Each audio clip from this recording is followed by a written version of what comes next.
Bismillahirrahmanirrahim. Assalamualaikum warahmatullahi wabarakatuh. Innal hamdalillah nahmaduhu wa nasta'inuhu wa nastaghfiruh wa na'udzu billahi min syururi anfusina wa min sayyiati a'malina.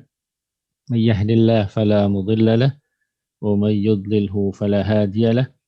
Allahumma fasalli wa sallim wa barik ala sayyidina Muhammadin wa ala alihi wa ashabihi ajma'in amma ba'du. Fa ya ibadallah usikum wa iyaya bitaqwallah faqad fazal muttaqun wattaquni ya ulil albab la'allakum turhamun. Alhamdulillah segala puja dan puji hanya bagi Allah. Salat dan salam semoga syurah limpahkan para junjungan alam Nabi kita Nabi Muhammad sallallahu alaihi wa alihi wasallam. Alhamdulillah pada subuh kali ini Allah Subhanahu wa taala pertemukan kita dalam majelis yang mulia insyaallah. Walaupun kita di berbagai tempat yang berbeda, tapi mudah-mudahan Allah Subhanahu wa taala tetap satukan hati-hati kita semuanya. Amin ya Allah ya rabbal alamin. Baik, terus kalian yang dirahmati Allah Subhanahu wa taala, subuh kali ini kita akan bahas salah satu fragmen ya, salah satu peristiwa besar yang tentu tidak pernah dilupakan ya oleh sejarah dan oleh kaum muslimin. Peristiwa ini sangat besar mengingat peristiwa ini merupakan peperangan yang pertama kali ya terjadi ya pada masa Islam ya, terutama perang besar gitu ya. Sebelumnya memang ada beberapa syariah yang kemudian terjadi ya, bentrokan kecil misalnya, tetapi tidak sebesar perang Badar ya. Kan itu perang disebut dengan Ghazwah Badar Kubra ya, yakni perang Badar yang besar. Baik, sekalian dirahmati Allah Subhanahu wa taala. Nah, yang pertama kita lihat apa sebenarnya latar belakang perang Badar Kubra gitu ya. Apa latar belakang perang Badar ini? Yang pertama ya, perang Badar ini terjadi di antara salah satu penyebabnya adalah pengusiran kaum muslimin dari kota Mekah ya, serta perampasan harta benda kaum muslimin gitu. Ya. Sebagai contoh misalnya mereka mengambil paksa, ini orang-orang Quraisy yang mengambil paksa hartanya Suhaib Ar-Rumi ya ketika akan hijrah ya, dicegat di jalan ya, lalu kemudian Suhaib dibiarkan itu untuk berangkat hijrah tanpa membawa harta apapun, dan kemudian hartanya diambil oleh musyrikin Quraisy. Yang lain banyak sekali yang mereka meninggalkan rumah mereka, harta mereka itu yang dikuasai ya oleh orang-orang musyrik. Yang kedua, serangan, teror dan perampasan terhadap harta benda kaum muslimin itu berlanjut hingga umat Islam ada di Madinah gitu. Ya, sebagai contoh misalnya di bawah pimpinan Khurs bin Khabbab Al-Fihri ya, mereka memprovokasi musyrikin lainnya untuk menyerang ya, menteror dan menguasai harta benda kaum muslimin yang ada di kota Madinah, dan itu terjadi sebelum perang Badar Kubra. Yang ketiga misalnya di antaranya untuk memberikan pelajaran kepada Quraisy ya, serta meminta mereka untuk mengembalikan harta benda kaum muslimin. Ya, karena itu ya, begitu Rasul Shallallahu alaihi wasallam mendengar ada kafilah dagang Quraisy gitu ya, yang dipimpin Abu Sufyan bin Harb ya dan Amr bin As bersama 40 orang bergerak dari Syam. Jadi mereka itu sudah berangkat ke Syam ya. Sekarang itu posisinya mereka sedang pulang dari Syam, dari Palestina ya, menuju Mekah. Ya, jadi ketika Rasul Shallallahu alaihi wasallam mendengar ada kafilah dagang ya yang dikawal hanya oleh 40 orang. Ya, jadi pengawalnya itu hanya sekitar 40 orang. Ya, tetapi mereka membawa harta yang banyak ya. Ada kitab sirah yang menjelaskan sekitar 2.500 ekor unta. Memang berbeda pendapat dalam hal ini, tapi yang jelas banyak sekali ya harta benda yang dibawa oleh mereka, dan Rasul Shallallahu alaihi wasallam mengajak kaum muslimin untuk bergerak mendatanginya gitu ya. Mendatangi kafilah dagang yang dibawa oleh Abu Sufyan ya, yang mereka membawa dikawal hanya sekitar oleh berapa? 40 orang saja. Nah, itu latar belakang gitu ya. Terjadinya perang Badar ya. Ini apa? Abu Sufyan membawa sekitar 2.500 ekor unta dengan barang dagangannya dan dikawal hanya sekitar oleh 40 orang. Nah, sementara tadi ya backgroundnya adalah harta yang mereka bawa itu sebagian adalah hartanya kaum muslimin gitu. Jadi harta yang mereka bawa itu sebagai modal mereka berdagang, diantaranya adalah harta milik umat Islam. Ya, baik ya. Lalu kemudian Rasul Shallallahu Alaihi Wasallam ya keluar Madinah ya karena mendengar berita kabar rombongan dagangnya Abu Sufyan ya hendak melewati Badar ya nanti saya gambarkan apa namanya petanya kok kenapa terjadi di Badar gitu ya ini nggak penting ya kok kenapa terjadi kemudian di Badar. Mendengar kafilah dagang Abu Sufyan kembali dari wilayah Syam ya maka kemudian dan melewati pinggiran Madinah yakni ada daerah yang namanya Badar di situ maka Nabi dan para sahabat keluar Madinah untuk mendatangi dan mengejar kafilah tersebut ya. Rasul SAW keluar Madinah pada hari Senin setelah 8 hari dari bulan Ramadan. Jadi ini sudah masuk bulan Ramadan, ya tahun kedua Hijriah, ya. Dan pada saat itu memang sudah syariatkan ya untuk melaksanakan saum. Dan Rasul mengangkat Abdullah bin Umi Maktum untuk menjadi imam di Madinah, ya. Dan serta mengangkat Abu Lubabah sebagai pemimpin sementara kota Madinah. Jadi ketika Rasul keluar, Madinah diserahkan ya imamnya Abdullah bin Umi Maktum dan Abu Lubabah menjadi pemimpin sementara Madinah. Nah, terus kan rahmati Allah. Ini saya ingin gambarkan petanya. Ini maaf ya, ini di Google Map itu nggak ada Palestina, yang ada Israel ya. Di atas itu ya, ini Palestina, ya di atas Palestina. Jadi rombongan dagang itu hampir pasti mereka akan melewati pinggiran Madinah. Nah, ini Madinah. Ya, Madinah dan di sini adalah Badar. Jadi mereka itu menyusuri Laut Merah. Ya, dari atas mereka susuri Laut Merah dan hampir pasti mereka akan melewati tempat yang namanya Badar gitu. Jadi kalau ada yang bertanya, kok kenapa terjadi di Badar? Ya, karena memang mereka itu melewati sebuah tempat yang namanya Badar. Kafilah dagangnya Abu Sufyan itu.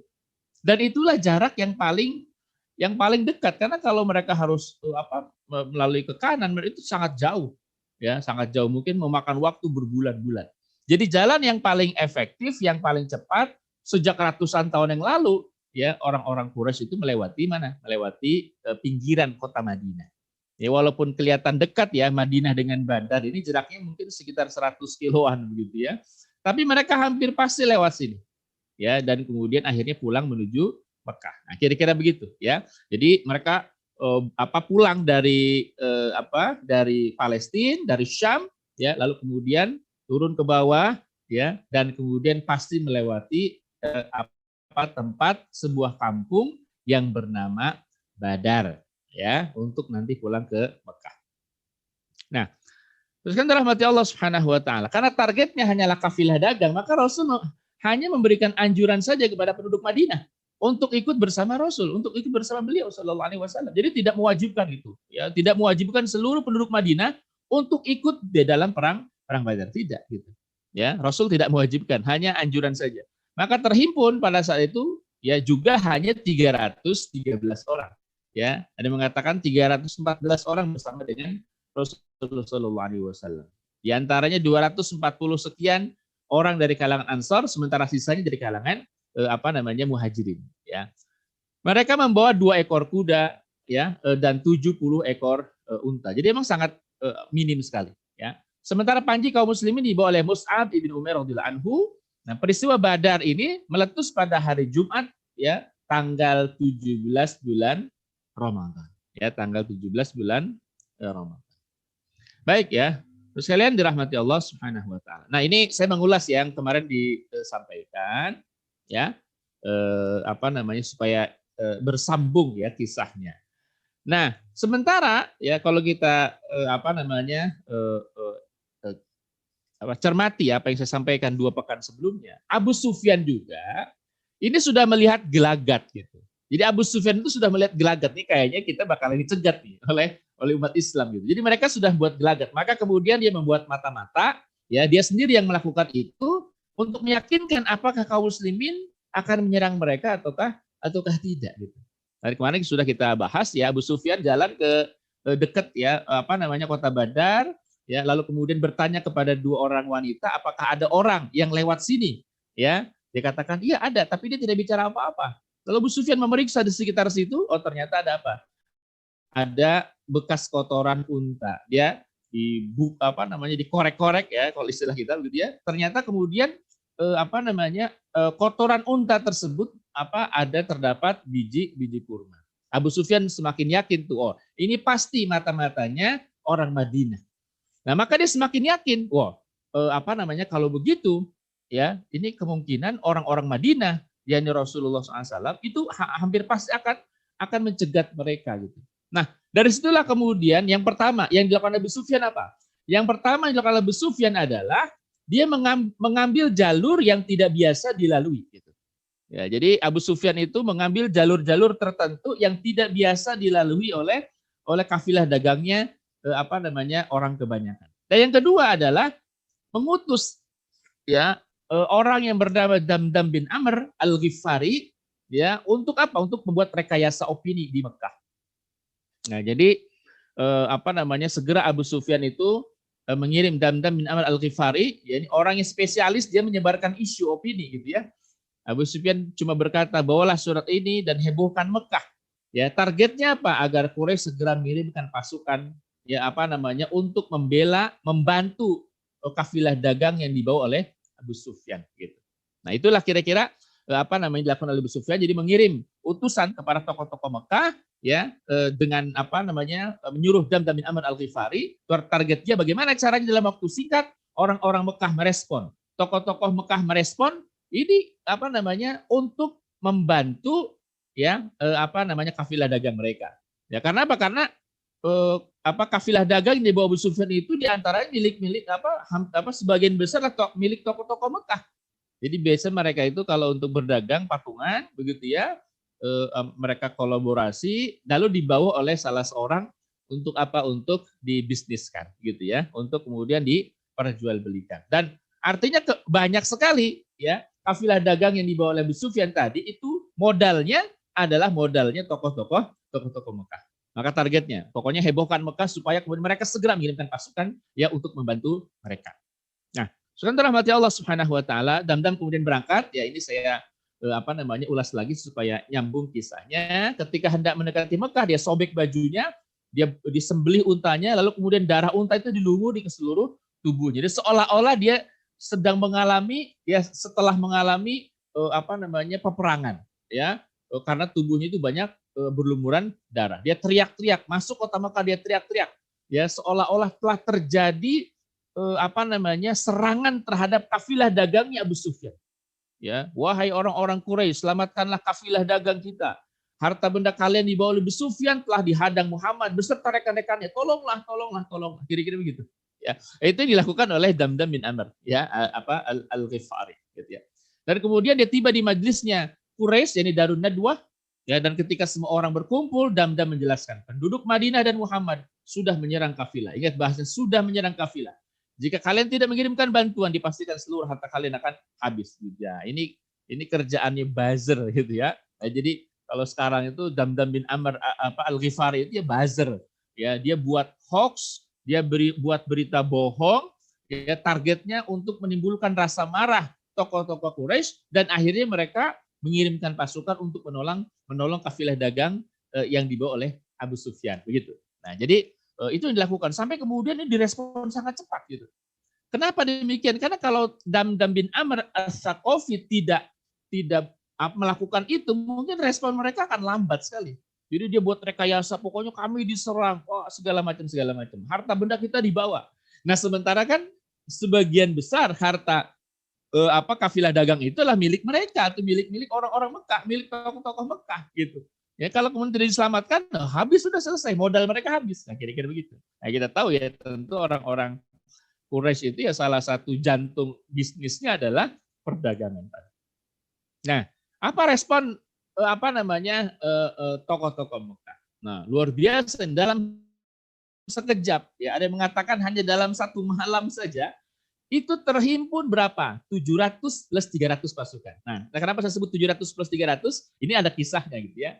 Yang pertama, itu betul ya terkumpul ya atas provokasinya Abu Jahal, ya Abu Hakam, itu kemudian terkumpul 700 umat orang-orang Quraisy gitu.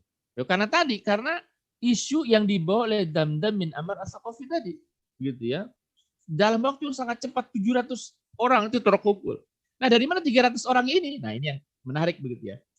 Sementara kaubilahnya Umayyah bin Khalaf. Ya, mungkin antum pernah pertemuan 2 minggu sebelumnya saya pernah kisahkan ini.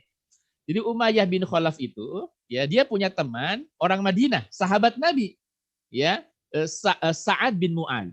Ya, ini Sa'ad bin Mu'adz kita tahu kan sahabat mulia, ya tokoh yang sangat berpengaruh di Madinah. Ya, tokoh suku suku Aus ya di Madinah. Dia tuh berteman, lalu kemudian berkunjung nih Sa'ad bin Mu'adz kemana? Ke Mekah. Dan kebetulan dengan Umayyah ini sahabatan lama gitu. Jadi walaupun Sa'ad bin Mu'adz ini orang Islam, tetap dia aman. Kenapa? Karena temannya siapa? Umayyah bin Khalaf. Dulu sebelum Islam pun mereka udah sobatan. Jadi kalau Umayyah ke Madinah, dia pasti nginap di rumahnya Sa'ad. Kalau Sa'ad ke Mekah, dia pasti bermalam di rumahnya Umayyah bin Khalaf. Nah, ringkas kisah begini, ya. Sa'ad bin Mu'adz bentrok terlibat cekcok dengan Abu Jahal, ya, ketika mau tawaf tuh Sa'ad bin Mu'adz ke Mekah, ditanya Abu Jahal, ini siapa orang ini? Dia Sa'ad bin Mu'adz, tokoh Madinah dan seterusnya gitu ya. Lalu Abu Jahal mengancam Sa'ad bin Mu'adz. Nah, disitulah kemudian Sa'ad bin Mu'adz mengatakan karena sikap Umayyah bin Khalaf itu lebih condong kepada Abu Jahal, maka apa yang dikatakan oleh Sa'ad bin Mu'adz? Sa'ad bin Mu'adz mengatakan waktu itu, demi Allah, ya wahai Umayyah katanya, ya persahabatan kita putus ya mulai saat ini karena dia lebih membela Abu Jahal dan perlu kamu ketahui ya Umayyah. Nah, apa katanya? Bahwa Rasulullah pernah mengatakan kamu akan dibunuh oleh kaum muslimin. Gitu. Nah, itulah yang membuat Umayyah bin Khalaf itu takut luar biasa untuk keluar Mekah karena dia berjanji pada istrinya, ya wahai istriku, ya semenjak Muhammad mengatakan bahwa aku akan dibunuh oleh mereka kaum muslimin, aku berjanji tidak akan keluar Mekah. Aku berjanji tidak akan keluar Mekah gitu. Nah, istilah kemudian kenapa? Walaupun Abu Jahal itu provokasi, ayo kita berangkat. Ya, sementara Umayyah bin Khalaf ini kan dia punya sukunya besar gitu. Ya, sukunya besar. Berapa orang? 300 orang dia pasukannya. Ya. 300 orang, tapi dia masih ingat sekali kejadian sekitar 3 bulan yang lalu sebelum kejadian ini, bahwa Sa'ad bin Mu'adz temannya dari Madinah itu pernah mengatakan Rasulullah mengatakan bahwa Umayyah bin Khalaf akan dibunuh. Ya, dan Umayyah serta istrinya sangat yakin. Ya, kenapa? Karena Muhammad kita nggak pernah bohong.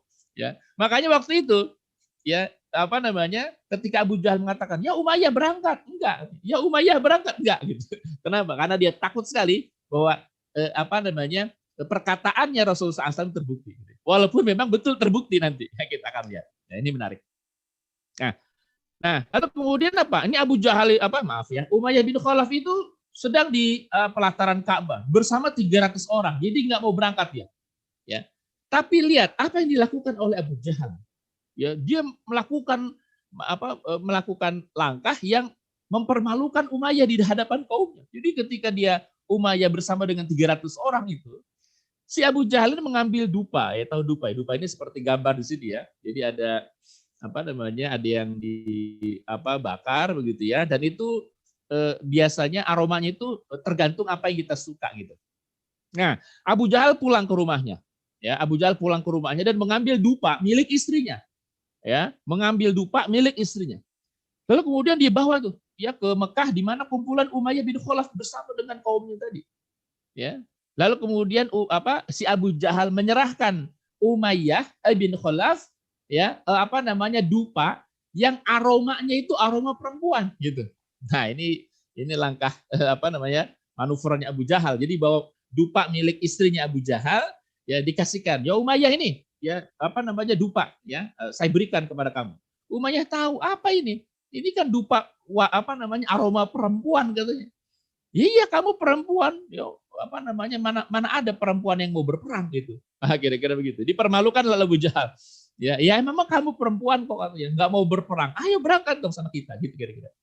Nah, jadi Abu Jahal menyindir Umayyah seperti perempuan karena tidak mau berperang, ya. Merasa dipermalukan, Umayyah pulang ke rumah, minta siapkan kepada istrinya. Ya istriku, siapkan baju perang. Istrinya bilang, ya, wahai suamiku, kamu kan pernah berjanji nggak akan pernah pergi perang keluar kota Mekah. Ingat loh, ingat apa yang dibilang Nabi, maaf, apa yang dibilang Muhammad katanya gitu. Ingat apa yang dibilang Muhammad, bahwa katanya apa? Muhammad akan membunuhmu katanya gitu. Ya, Umayyah lo bilang gitu, Abu Hakam tuh telah mempermalukanku katanya. Ya, kayak begini saja kata Umayyah. Saya nanti akan pergi bersama rombongan.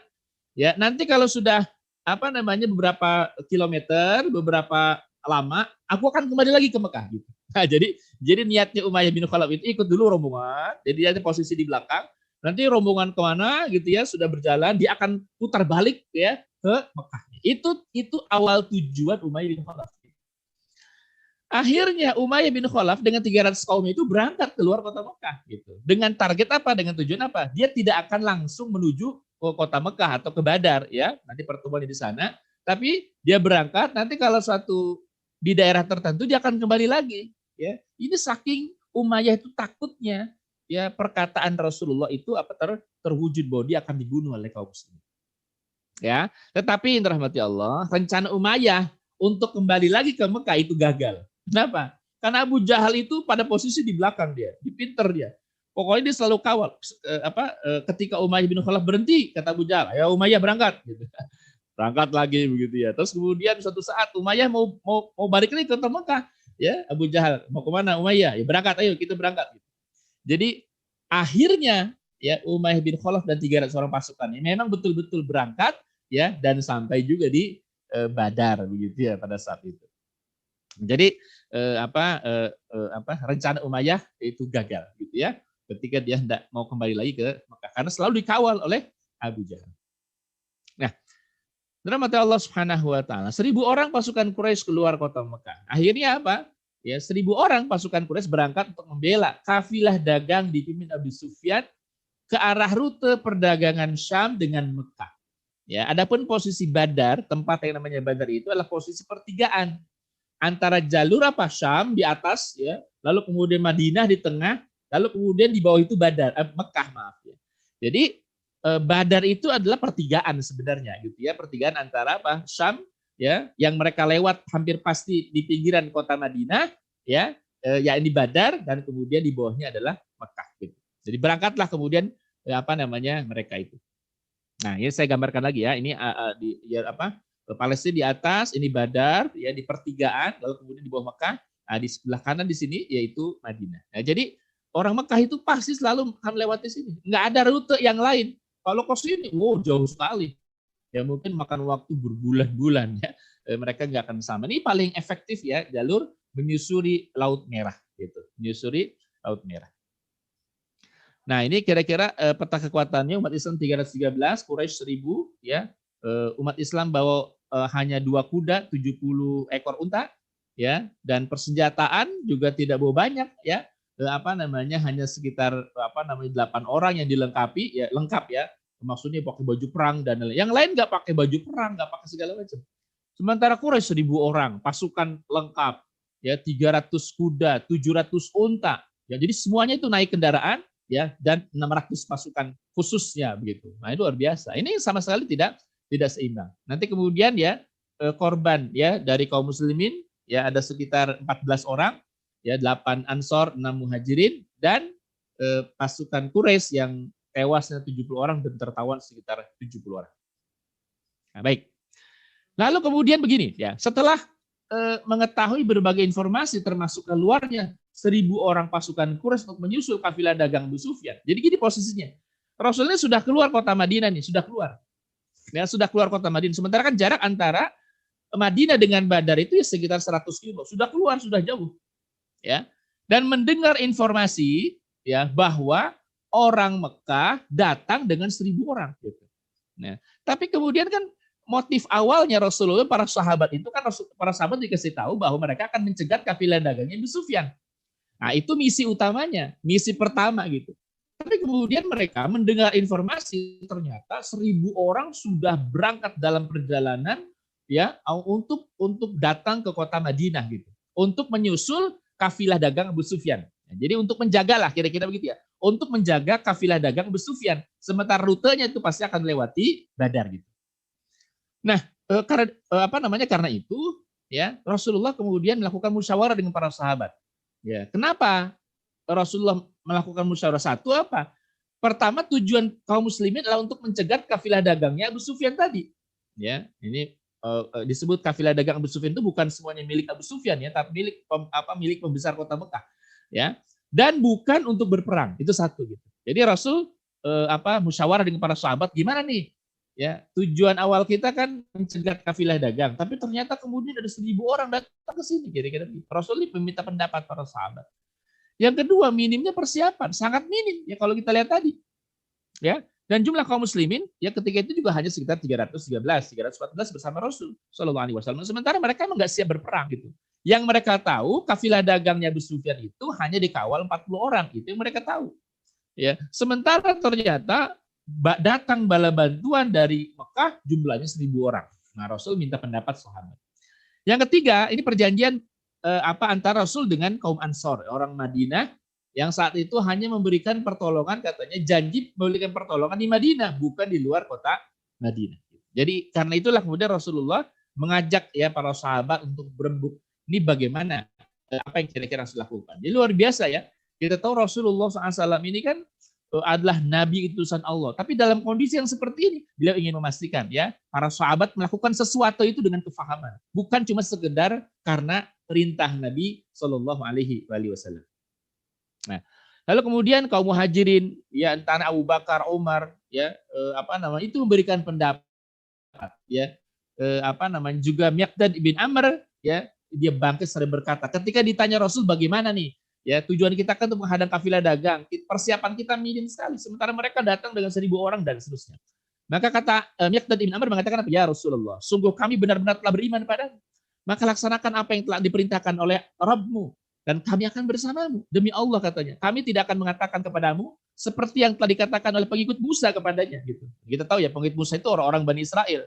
Apa kata mereka? Pergilah engkau bersama Tuhanmu dan berperanglah kalian berdua. Kami akan duduk menunggu di sini. Nah itu kelakuan Bani Israel gitu. Kata Miqdad, kami tidak akan seperti Bani Israel terhadap Musa alaihissalam yang nyuruh Musa dan Harun itu berperang sementara dia duduk-duduk. Pergilah engkau bersama Tuhanmu dan berperanglah kalian berdua. Kami duduk aja di sini gitu. Nah, itu kelakuan Bani Israel. Kami tidak, kata Miqdad ibn Amr. Namun kami akan katakan katanya, pergilah engkau bersama Tuhanmu dan berperanglah kalian berdua. Sungguh kami akan berperang bersama kalian demi Tuhan yang telah mengutusmu dengan kebenaran. Seandainya engkau pergi bersama kami ke wilayah Barqil Ghamad, ke wilayah ujung Yaman yang jauh itu, niscaya kami akan berperang bersamamu, menghadapi orang yang menghalangimu hingga engkau sampai di sana. Nah, itulah komitmen orang-orang Mekah ya, orang-orang muhajirin diwakili oleh Miqdad ibn Amr. Nah, rahmati Allah Subhanahu wa taala. Setelah orang muhajirin itu menyampaikan pendapat, Rasul masih kurang puas itu. Kenapa? Karena yang memberikan pendapat itu semuanya orang Mekah, ya. Orang muhajir gitu. Abu Bakar, Umar, Miqdad bin Amr gitu. Jadi seolah-olah terus Rasul nanya lagi, bagaimana menurut pendapat kalian? Seolah-olah seakan-akan Rasul ingin meminta pendapatnya kalangan Ansor gitu. Nah, jadi kan yang baru ngomong itu orang muhajirin aja ya. Kalau orang muhajirin itu kemudian ingin mencegat kafilah dagang, berperang dengan orang-orang Quraisy, ya wajar karena mereka punya histori gitu, sejarah, ya mereka pernah disiksa dan seterusnya. Tapi Rasul ingin meminta pendapatnya orang-orang Ansor, ya inilah Rasulullah SAW. Jadi betul-betul menjaga perasaannya orang-orang Ansor. Tidak bertanya begini, gimana nih kalian orang Ansor? Enggak, ini luar biasa. Gitu. Ya Rasul nggak menyinggung mereka, tapi Rasul hanya mengatakan, bagaimana menurut pendapat kalian, ya ya Yohanes, wahai sekalian sahabat manusia, berikan masukan kepadaku, silakan. Seolah-olah ingat ya, seolah-olah Nabi ingin mendapatkan masukan dari orang-orang Ansar. Nah, barulah Sa'ad bin Mu'adz memberikan masukan. Ya, apa katanya? Demi Allah, wa ya Rasulullah, sepertinya engkau menginginkan kami. Rasul menjawab tepat, ya Sa'ad gitu ya. Sa'ad berkata, kami benar-benar telah beriman kepadamu dan membenarkan serta bersaksi bahwa engkau membawa kebenaran. Kami berikan untuk semua itu janji dan kesetiaan kami untuk mendengar dan taat. Laksanakanlah apa yang kau mau dan kami akan bersama. Demi Rabb yang telah mengutusmu dengan kebenaran, seandainya saja di hadapan kami terdapat lautan, ini kata Sa'ad bin Mu'adz, niscaya kami akan menyelaminya bersama. tak seorang pun dari kami akan tinggal katanya. Wah, itu komitmennya Sa'ad bin Mu'adz. Kami tidak enggan untuk bertemu musuh esok hari. Kami adalah kaum yang sabar dalam berperang, ya, dan menetapi ketika bertemu musuh. Semoga Allah memperlihatkan kepadamu dari apa yang kami dapat menenangkan pandanganmu, menenangkan pandanganmu, maka pergilah dengan penuh keberkahan dari Allah Subhanahu wa taala. Nah, jadi baru setelah Sa'ad bin Mu'adz bicara, ini tokoh Madinah gitu ya, Rasul sallallahu alaihi wasallam lega gitu. Karena apa? Karena bukan hanya orang Mekah yang bicara tapi juga orang Madinah. Nah, rahmati Allah Subhanahu wa taala. Sebenarnya kalau kita lihat ya, para sahabat itu juga merasa berat kalau harus berhadapan dengan 1.000 orang pasukan Quraisy yang lengkap itu persenjataannya. Ya. Jadi yang pertama Rasul memang gembira gitu mendengar orang Muhajirin siap, Ansor siap, ya, apapun resikonya siap. Ya, lalu Rasulullah SAW bersabda, pergilah kalian dengan penuh keberkahan dari Allah dan berbahagialah karena sungguh Allah telah menjanjikan kepadaku salah satu dari 2 rombongan. Nah, gitu. Jadi Rasul dijanjikan oleh Allah kemenangan, ya, untuk mendapatkan 2 hal ini. Yang pertama pilihannya apa? Kafilah dagang, ya, yang dibawa Abu Sufyan, yang kedua pasukan Quraisy gitu. Ya, demi Allah seakan-akan sekarang aku telah melihat kematian mereka. Itu kata Rasulullah SAW. Nah, sementara itu, terus kalian, sebenarnya para sahabat itu lebih berharap ketemu siapa? Ketemu kafilah dagang gitu. Itu kan manusiawi gitu ya. Sahabat Nabi itu lebih berharap, pokoknya kita harapannya ketemu kafilah dagangnya aja gitu. Kenapa? Karena cuma dikawal 40 orang, sementara sahabat 313 orang. Ingat ya, ini pertama kali peperangan. Jadi mereka belum sama sekali punya pengalaman gitu. Ya. Jadi orang Madinah ini, ya, Rasulullah SAW, para sahabat belum sama sekali punya pengalaman perang dalam jumlah yang banyak. Maka wajar dan manusiawi kalau ya udahlah kita inginnya ketemu dengan 40 orang yang mengawal kafilah dagang Abu Sufyan tadi gitu. Karena mereka belum siap berperang, ya, karena nggak punya pengalaman. Inilah kemudian pertama kali gitu ya. Terkait dengan kondisi kejiwaan para sahabat tersebut, Allah Subhanahu wa taala menyebutkan dalam Al-Qur'an, A'udzubillahi minasyaitonirrajim. Kama akhrajaka rabbuka min baitika bil haqq wa inna fariqam minal mu'minina lakarihun. Kama akhrajaka rabbuka min baitika bil haqq. Sebagaimana Rabbmu menyuruhmu pergi dari rumahmu dengan kebenaran. Wa inna fariqam minal mu'minina lakarihun. Dan padahal sesungguhnya sebagian dari orang-orang beriman itu tidak menyukainya. Jadi berat gitu, nggak suka gitu sebenarnya gitu ya. Kenapa? Karena ini pengalaman pertama kali mereka gitu. Ini Allah sebutkan dalam Al-Qur'an. Ya, dan juga di dalam Quran surah Al-Anfal juga Allah Subhanahu wa taala menyebutkan. A'udzubillahi minasyaitonirrajim. Wa idz ya'idukumullahu ihdat ta'ifataini annaha lakum wa tawadduna anna ghayra dzatish syaukah takunu lakum wa yuridullahu an yuhiqqal haqqa bikalimatihi wa yaqta'a dabiral kafirin. Dan ingatlah kata Allah, ketika Allah menjanjikan kepadamu bahwa salah satu dari 2 golongan yang kamu hadapi adalah untukmu. Jadi 2 golongan tadi, 1 kafilah dagang, yang kedua 1.000 orang pasukan. Sedang kamu menginginkan bahwa yang tidak punya kekuatan senjata lah yang kamu hadapi gitu. Jadi kafilah dagang. Ya itu Allah tahu, ya pasti Allah tahu gitu ya, bahwa para sahabat itu lebih ingin ketemu kafilah dagang, bukan ketemu 1.000 orang pasukan itu kan. Dan Allah menghendaki untuk membenarkan yang benar dan dengan ayat-ayatnya dan memusnahkan orang-orang kafir. Nanti kita lihat ya, padahal yang disasar oleh para sahabat 40 orang, tapi ternyata mereka ketemunya dengan 1.000 orang itu.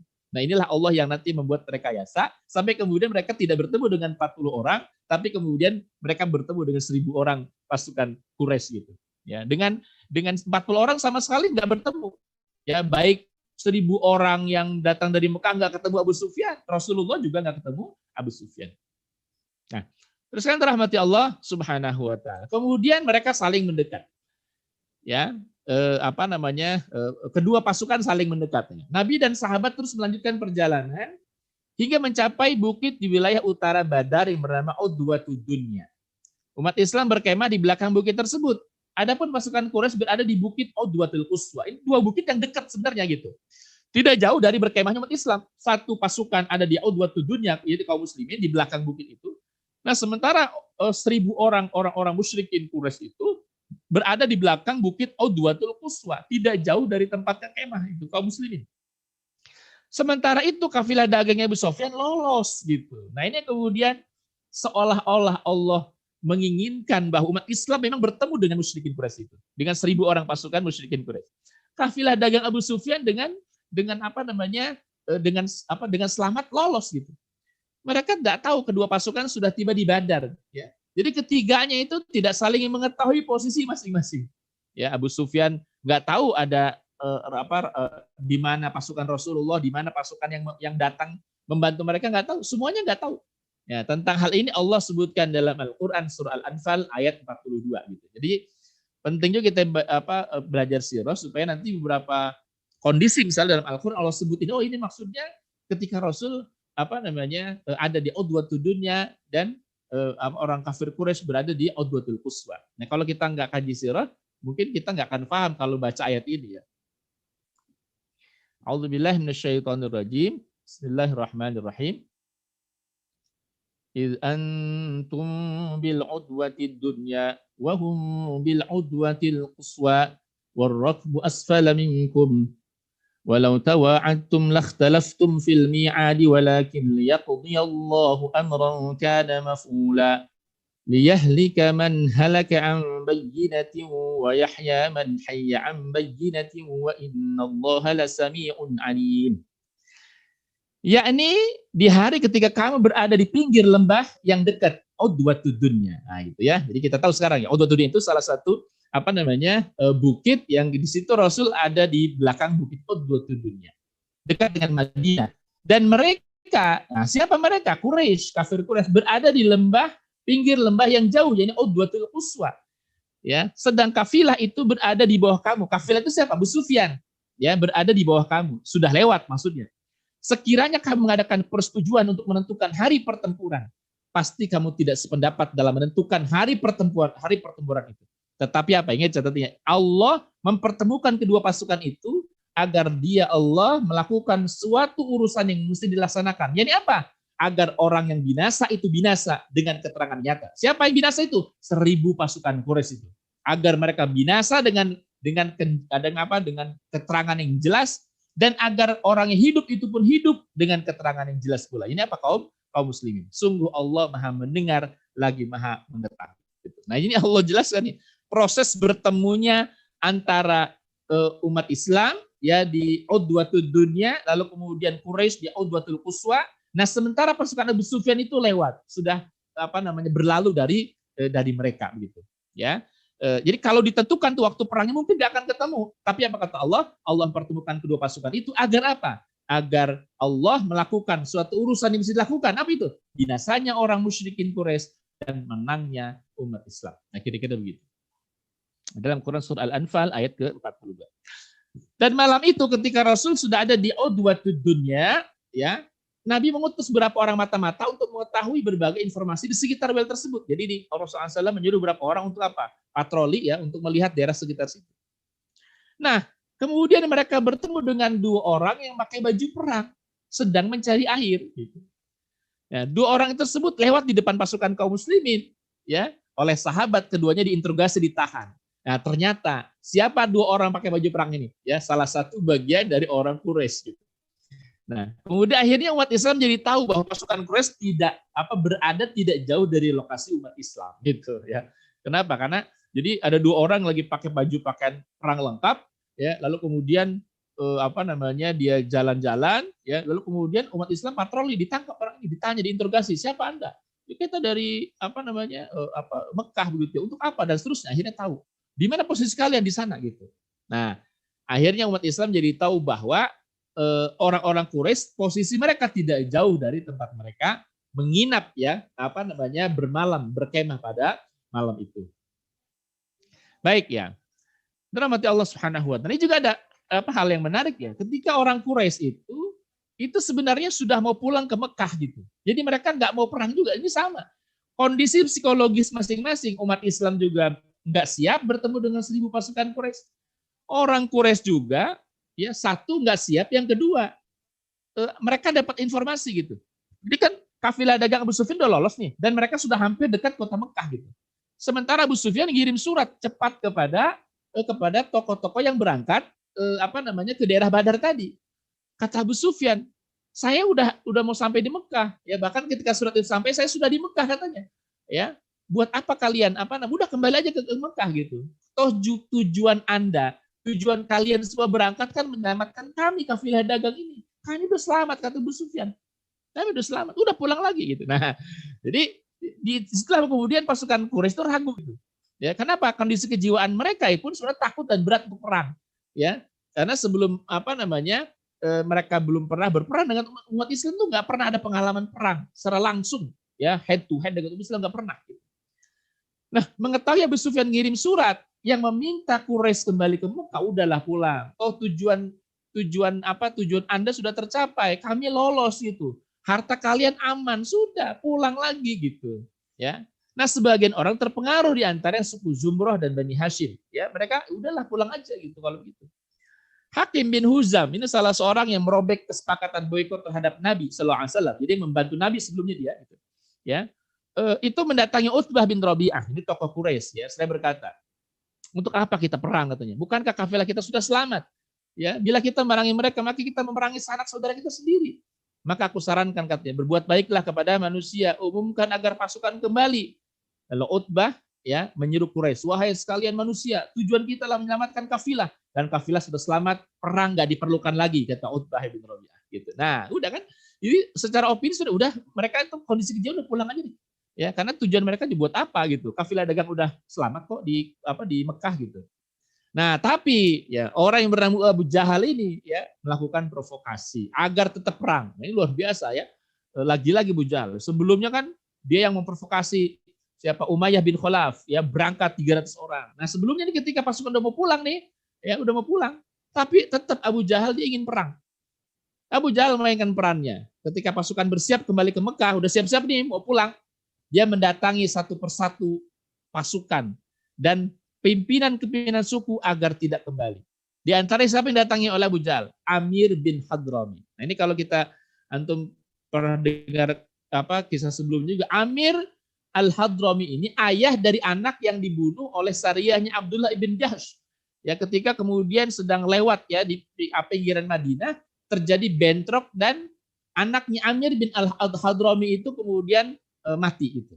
Ya, oleh Sariyahnya Abdullah ibn Jahsh.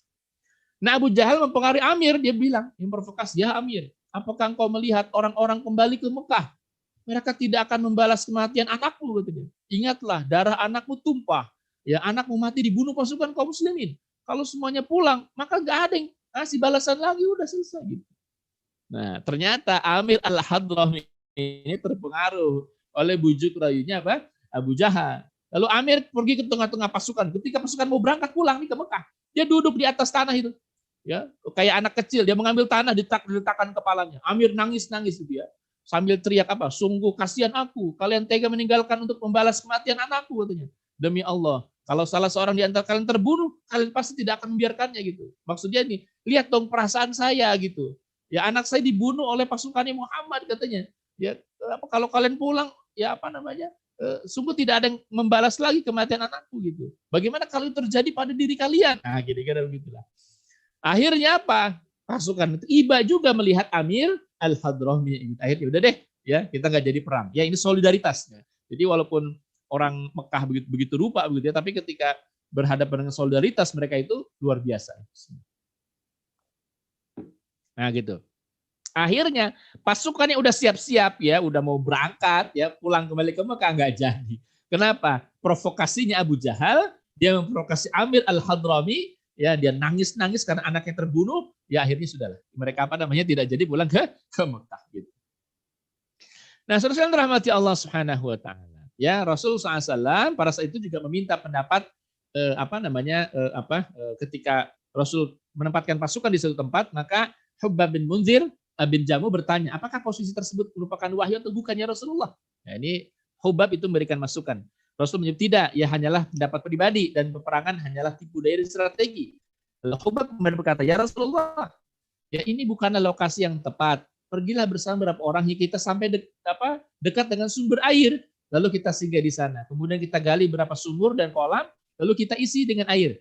Ya, kemudian kita perangi mereka sehingga kita dapat minum dan mereka tidak gitu. Jadi pendapat Hubab ya bin Munzir bin Jamuh ya, kita cari lokasi yang di situ kita bisa gali sumur gitu ya, sehingga kemudian sumur itu bisa kita gunakan untuk apa? Untuk minum. Sementara mereka orang-orang Quraisy tidak mendapatkan air sumur gitu.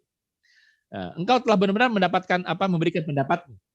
Lalu Rasul segera bangkit beserta beberapa orang sahabat dan pergi hingga mendekati sumber air di suatu penduduk ya dan singgah di sana.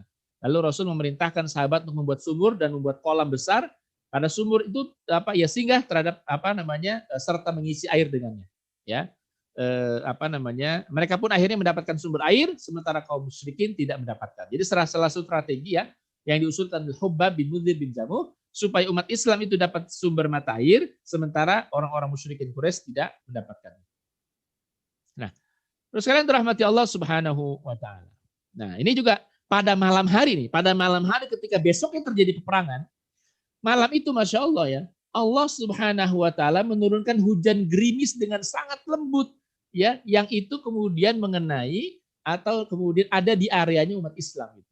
Kita tahu ya kalau kemudian hujan yang enggak terlalu besar, hanya kecil gitu ya, yang tidak membuat basah itu akan menenangkan gitu ya. Dan itulah yang membuat kaum muslimin tertidur pulas gitu, sehingga bisa istirahat itu pada malam, besoknya terjadi pertempuran gitu. Ya. Sementara sumur yang dekat dengan mereka pun terisi air gitu. Jadi hujan rintik-rintik gitu ya. Kita tahu di sana panas luar biasa, ketika terjadi hujan sangat sangat menyejukkan gitu. Ya. Hikmah yang lain adalah air sumur juga bisa terisi. Sementara di tempat kafir Quraisy ternyata hujan sangat besar ya, sehingga mereka nggak bisa tidur dan nggak bisa istirahat. Pakaian perbekalan mereka pun basah kuyup ya, sehingga sehingga menjadi berat itu bebannya. Di baju mereka basah, perbekalan basah gitu. Dan kejadian itu disebutkan Allah dalam Quran surah Al-Anfal. Ya, a'udzubillahi minasyaitonirrajim. Bismillahirrahmanirrahim. Idh yughashshikumun nu'asa amanatan minhu wa yunazzilu 'alaikum minas sama'i ma'an liyutahhirakum bihi wa yudhhiba 'ankum rijzasy syaitani wa liyarbita ala qulubikum wa yuthabbita bihil aqdam. Dan ketika Allah menjadikan kamu mengantuk, umat Islam ya, dibuat ngantuk oleh Allah dengan turunnya hujan rintik-rintik ya, sebagai suatu penentraman dari Allah Subhanahu wa taala ya. Dan Allah menurunkan ya kepadamu hujan dari langit untuk menyucikan kamu dengan hujan itu dan menghilangkan dari kamu gangguan syaitan dan untuk menguatkan hatimu dan memperteguh dengannya telapak kakimu. Ini Masya Allah ya. Kita tahu ya hujan yang Allah turunkan ya dengan kadar yang tertentu tadi gitu ya. Satu itu di antara hikmahnya apa? Ya, menyucikan kamu dengan hujan itu dan menghilangkan kamu dari gangguan syaitan. Ya, makanya kemudian ada sebagian teman-teman yang menjadikan terapi hujan itu terapi untuk apa? Untuk ruqyah gitu, ya. Kenapa? Karena ya di antaranya mengacu kepada ayat ini. Jadi turunnya hujan itu di antaranya untuk menghilangkan dari gangguan-gangguan syaitan. Dan untuk menguatkan hatimu ya supaya karena kan tenang, nyaman dan memperteguh dengannya telapak kakimu. Kenapa? Karena posisi pasir kering juga berat, posisi pasir basah sekali juga berat. Nah, ini kemudian pada posisi yang nyaman sehingga umat Islam itu tidak berat langkah kakinya, kira-kira begitu. Nah, jadi lagi-lagi kalau kita tidak kaji sirah, mungkin kita juga akan paham ini maksud ayat ini menceritakan siapa gitu ya, menceritakan apa gitu. Yang ngantuk itu siapa? Ternyata Allah kita tahu bahwa yang mengantuk di sinilah pasukan kaum muslimin ya. Ketika pada malam harinya Allah turunkan hujan dengan hujan rintik-rintik yang menenteramkan sehingga kemudian mereka bisa tertidur pulas pada malam hari itu. Nah, rahmati Allah Subhanahu wa taala. Sementara itu, Rasul SAW berpaling menghadap kiblat sambil mengangkat kedua tangannya karena Rasul tahu ini 1.000 orang di depan, lengkap dengan persenjataan. Sementara umat Islam nggak pernah punya pengalaman untuk berperang. Ya, maka Rasul SAW mohon berdoa kepada Allah Subhanahu wa taala. Ya Allah, orang-orang Quraisy telah datang dengan kesombongannya. Mereka ingin mendustakan Rasulmu. Ya Allah, aku bermunajat memohon janjimu. Allahumma anjizli ma wa'adtani. Allahumma ati ma wa'adtani. Allahumma in tuhlik hadhil isabah min ahli islami la ta'bud fil ardi. Ya Allah Azza wa Jal, penuhilah janjimu kepadaku. Ya Allah Azza wa Jal, berikanlah apa yang telah engkau janjikan kepadaku. Ya Allah Azza wa Jal, jika engkau membinasakan pasukan Islam ini, maka tidak ada yang dapat memberikan ibadah kepadamu. Maka tidak ada yang akan beribadah kepadamu di muka bumi ini. Ya, kata Rasul SAW gitu ya.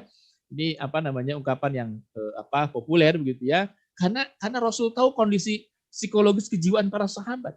Ingat ya 313 orang itu dia berangkat memang tidak dengan niat untuk perang. Ya, cuma niatnya mencegah kafilah dagang yang hanya dikawal 40 orang gitu. Jadi sahabat tuh nggak siap sama sekali sebenarnya gitu ya kalau melihat kondisi itu. Makanya Rasul berdoa kepada Allah Subhanahu. Sementara di sana 1.000 orang.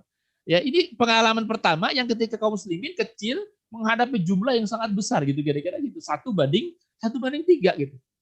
Rasul terus munajat mohon kepada Allah Azza wa Jalla sambil mengangkat kedua tangannya sampai sorbannya jatuh dari pundaknya. Lalu Abu Bakar mendatanginya dan meletakkan sorban ya di pundak Rasul SAW. Lalu ia berkata di belakang, ya Rasulullah, cukuplah apa yang telah engkau minta kepada Rabbmu. Karena sungguh ia akan memberikan apa yang telah dijanjikan ya kepadamu. Ya Allah. Rahmatullahi, ini hikmah juga buat kita apa ini? Ini sekelas Nabi loh. Ya, sekelas Nabi, sekelas Rasul.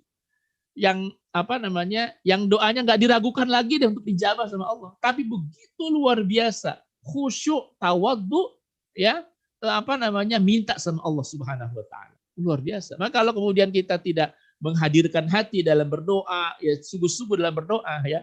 Masya Allah ya, Rasul aja yang Allah udah jamin tuh ya, doa-doanya dikabul oleh Allah Subhanahu wa taala.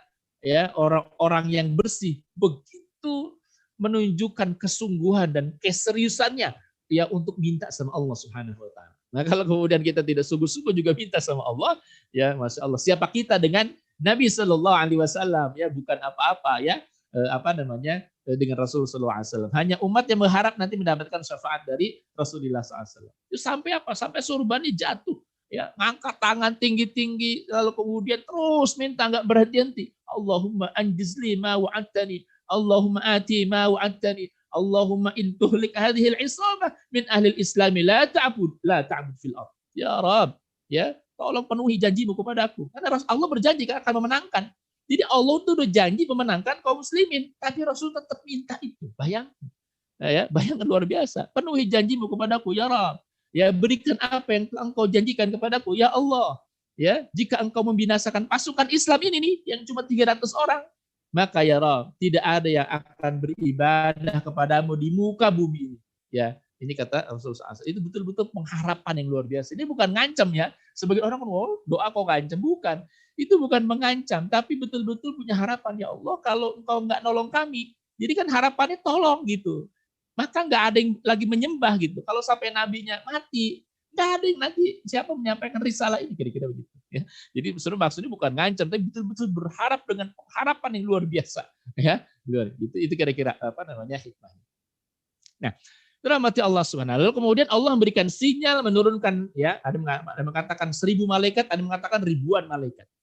Ya, tapi Rasul SAW terus berdoa, ya, sampai kemudian Allah menurunkan firman-Nya. Nah, baru Rasul tenang. Ya, ketika kemudian Rasul terus berdoa minta, ya Allah penuhi janjimu, penuhi apa yang telah Kau janjikan kepada kami, kata Rasulullah SAW. Terus Rasul nggak berhenti berdoa sampai turun firman Allah Subhanahu wa taala. A'udzubillahi minasyaitonirrajim. Masih dalam surah Al-Anfal. A'udzubillahi minasyaitonirrajim. إذ تستغيثون ربكم فاستجاب لكم أني ممدكم بألف من الملائكة مردفين وما جعله الله إلا بشرى ولتطمئن به قلوبكم وما النصر إلا من عند الله innallaha azizun hakim. Ingatlah ketika kalian beristighosah. Ini siapa? Rasulullah SAW. Minta pertolongan Allah, Rabb kalian. Maka ia pun mengabulkan bagi kalian. Sungguh aku benar-benar membantu kalian dengan 1.000 malaikat yang berada di belakang kalian. Masya Allah. Ya, fastajaba lakum anni mumiddukum bi alfim minal malaikah. Ya. Dan apa namanya? Sungguh kami benar akan membantu kalian dengan 1000 malaikat yang berada di belakang kalian. Dan Allah tidak akan menjadikan hal tersebut kecuali sebagai kabar gembira agar hati kalian bisa lebih tenang dengannya. Jadi itu untuk menenteramkan betul ya. Jadi turunnya firman Allah itu betul-betul membuat mereka alhamdulillah ya, bantuan 1000 malaikat gitu ya. Dan tidaklah kemenangan itu kecuali hanya datang dari Allah. Nah, ini catatannya ya. Wa man nasru illa min indillah. Kemenangan itu datang kecuali hanya dari Allah Subhanahu wa taala. Innallaha azizun hakim. Ya, jadi Allah sampaikan surah ini ya, turun ayat ini, lalu kemudian Rasulullah SAW dan para sahabat ya semakin kokoh yakin hatinya gitu. Lagi-lagi karena ini pertemuan pertama, belum punya pengalaman ya, pengalaman pertama sudah berhadapan dengan 300 sampai 1000 orang gitu ya. Jadi wajar saja kalau hatinya para sahabat, bahkan Rasul pun merasa khawatir ya. Dan itu sangat manusiawi sekali. Kita rahmati Allah Subhanahu wa taala. Kemudian apa? Tibalah pada pagi hari, ketemu karena masing-masing sudah tahu nih posisinya ya. Terutama umat Islam sudah tahu posisinya. Karena dekat udwatud dunya, udwatul quswa. Hanya terhalang oleh 2 bukit saja gitu. Nah, lalu kemudian bertemulah kedua pasukan itu, saling berhadapan karena sudah saling tahu ya pasukan ya. Muncullah dari pasukan Quraisy Al-Aswad bin Abdul Asad Al-Makhzumi. Ya, ketika sudah berhadapan ini kemudian saling menantang. Ya, biasa kalau sebelum perangan massal terjadi, ada perang tanding lebih dulu, 1 lawan 1. Katanya, aku berjanji kepada Tuhan bahwa aku akan meminum dari kolam mereka, atau aku akan menghancurkannya, atau aku akan mati karenanya. Lalu muncul dari umat Islam Hamzah bin Abdul Thalib, segera bergerak. Ia ayunkan pedangnya hingga menebas tengah dari kaki bagian bawah Al-Aswad. Sebelumnya sempat ke kolam tersebut, namun kembali demi keangkuhan sumpahnya merayap, Hamzah pun langsung menenggelamkannya di kolam tersebut. Nah itu jadi 1 lawan 1. Hamzah lawan Abdul Asad, mati Abdul Asad. Lalu Utbah bin Rabi'ah terpancing emosinya. Ya, ia ingin menunjukkan keberaniannya, tampil pula bersamanya saudaranya Syaibah dan anaknya Walid. Ia pun menantang untuk berduel. 3 orang pemuda dari kalangan Ansor gugur ya di hadapan mereka. Gitu ya. Ini karena Utbah ya ini di antaranya orang yang terlatih gitu. Rasul pun kembali menjawab tantangan mereka. Maka majulah Ubaidah bin Al-Harith, Hamzah bin Abdul Muttalib, Ali bin Abi Thalib. Kesemuanya adalah karangan keluarganya Rasulullah SAW. Ya, Ubaidah prajurit yang paling muda berhadapan dengan Utbah. Hamzah berhadapan dengan Syaibah, sementara Ali berhadapan dengan Walid ibn Utbah. Hamzah berhasil membunuh Syaibah. Ya, sementara demikian pula dengan dilakukan oleh Ali terhadap Walid. Berbeda dengan Ubaidah, baik ya maupun Utbah sama-sama terluka. Ali dan Hamzah pun segera mengayunkan pedang hingga mereka hingga Utbah tersungkur mati. Lalu keduanya membawa Ubaidah ke perkemahan pasukan untuk diobati gitu ya. Ini Utbah ini ya, ini makanya kemudian Hindun itu sangat geram dengan Hamzah karena Utbah ya Hindun di keluarganya, ayahnya itu kemudian mati di tangannya Hamzah bin Abdul Muttalib pada perang tanding gitu ya. Ali dan Hamzah segera mengayunkan pedang hingga Utbah tersungkur mati ya, Utbah ibn Rabi'ah. Lalu keduanya membawa Ubaidah ke perkemahan pasukan untuk diobati dan seterusnya.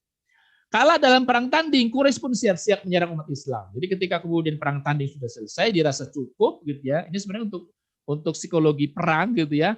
Jadi ketika perang tanding satu pasukan kalah, itu berarti sudah mentalnya pasti down ya, pasti jatuh. Dan begitu pun yang dialami oleh orang-orang Quraisy gitu ya. Ketika kemudian dalam perang tanding dia kalah ya, maka kemudian mental orang-orang Quraisy pun menjadi down. Nah, rahmati Allah Subhanahu wa taala, Rasulullah SAW mengobarkan semangat kaum muslimin. Rasul pun turun ke tengah barisan pasukan memberikan khutbah, orasi militer sebelum perangan dimulai untuk menumbuhkan optimisme dan menguatkan hati mereka. Ya, apa kata Rasul? Demi zat yang jiwaku berada di antara kedua tangannya. Tidaklah seorang memerangi mereka pada hari ini, kemudian terbunuh dengan penuh kesabaran dan mengharap keridhaan dari Allah, maju dan tidak lari di perang, niscaya Allah akan memasukkannya ke dalam surga. Bangkitlah kalian menuju surga yang luasnya seluas langit dan bumi. Nah itu pidatonya Rasul membangkitkan semangat gitu ya. Pokoknya kalau kalian berperang di jalan Allah Subhanahu wa taala, nanti kalian masuk surga ya, bergegaslah kalian menuju surganya Allah Subhanahu wa taala, kata Rasul sallallahu alaihi wasallam. Ada seorang yang bernama Umair bin Himam Al-Ansari berkata, "Ya Rasulullah, surga yang lebarnya selebar langit dan lapisan bumi itu." Rasul menjawab, "Iya." Lalu Umair menimpali, "Bakhin, bakhin, aku ridho, ya Rasulullah." Lalu Rasul berkata, "Mengapa engkau mengatakan bakhin, bakhin?" Umair menjawab, "Tidak demi Allah. Wahai Rasulullah, aku hanya berharap agar aku menjadi dapat menjadi penghuninya." Rasulullah SAW menjawab, "Engkau pasti akan menghuninya." Ya, kemudian Umair mengeluarkan beberapa buah kurma dari tempat anak panahnya. Jadi simpan ya buat perbekalan di tempat anak panah. Kurma itu yang terbuat dari kulit, ia pun memakannya satu persatu, lalu berkata, "Seandainya aku masih hidup hingga aku memakan seluruh kurma ini, tentu adalah kehidupan yang sangat panjang sekali." Maksudnya apa? Makan kurma itu yang hanya ada di tempat anak panah itu terlalu lama katanya, ya, untuk masuk ke dalam surga itu. Maka dia berkata, "Berpaculah menuju Allah tanpa perbekalan, kecuali takwa dan amal untuk hari akhir, serta bersabar dalam jihad karena Allah. Semua perbekalan pasti habis, kecuali takwa, kebaikan, keteguhan." Berangkat dia, gitu ya. Rahmati Allah Subhanahu wa taala. Lalu peperangan pun dimulai. Musyrikin menggunakan cara konvensional dalam perang, jadi hit and run. Nyerang, mundur lagi ke belakang, nyerang, mundur lagi ke belakang. Mereka berperang tanpa ada pengaturan dan strategi yang baik. Pokoknya nggak ada strategi ya. Seperti halnya sepak bola, gitu, segala itu punya strategi ya. Jadi, pokoknya mereka asal serang, ya balik lagi, serang, balik lagi, gitu. Ya, semuanya berdasarkan atas fanatisme, kebencian dan serba semerawut gitu. Sementara kaum muslim tetap diam sambil melontari mereka dengan anak panah. Gitu. Posisi diam. Mereka tidak melakukan penyerangan, menunggu perintah dari Rasul. Hingga banyak pasukan musyrikin yang tewas berjatuhan terkena anak panah kaum muslimin. Hal itu pula yang membuat mereka semakin lemah, dipenuhi rasa takut begitu ya. Jadi dengan dengan anak panah diserang, kemudian karena mereka strateginya hanya maju mundur kira-kira begitu.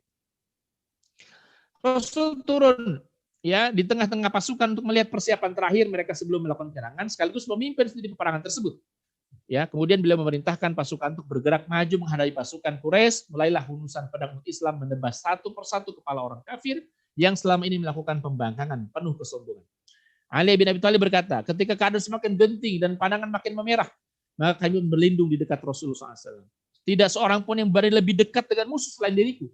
Aku melihat sendiri ketika perang Badar kami berlindung di dekat Rasulullah, dan ketika itu beliau adalah orang yang paling dekat dengan musuh di antara kami. Gitu ya, karena sasarannya di antara Rasul Shallallahu Alaihi Wasallam.